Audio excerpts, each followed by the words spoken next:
Hi there, my name's Tim.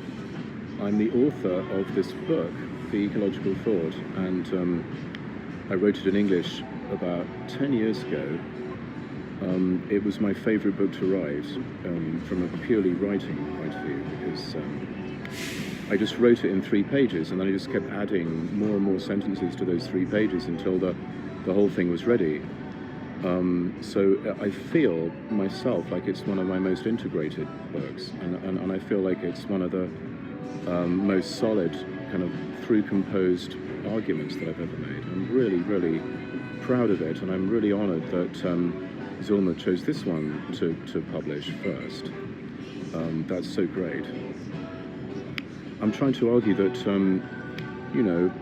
ecological thinking means that we realize that we're all interconnected in some way, more or less, in this thing that we call the biosphere.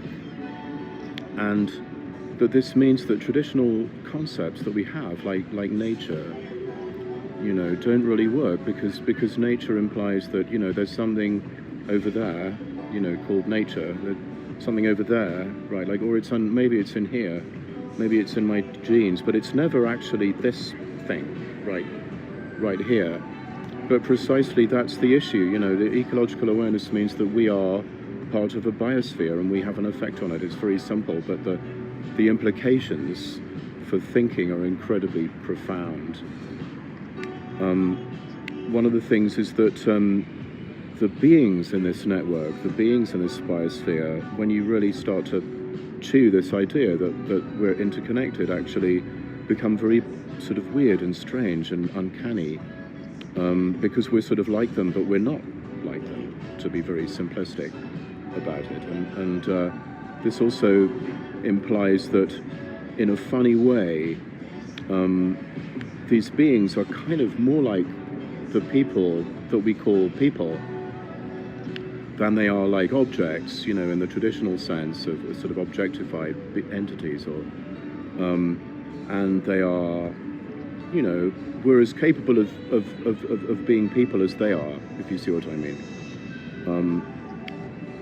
If we're going to think about a computer virus as a thing that sort of functions in this world, then a computer virus isn't that different from a virus. And if you think a virus is alive, then you might have to think that a computer virus is alive.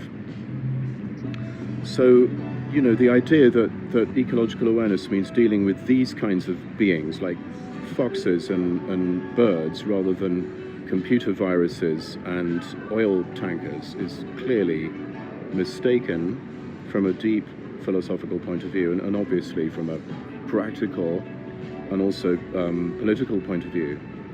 So I hope this book really helps ecological awareness and politics, because it's a foundational book. It shows you kind of the wiring under the board of why ecological action is the right action to be doing at this time.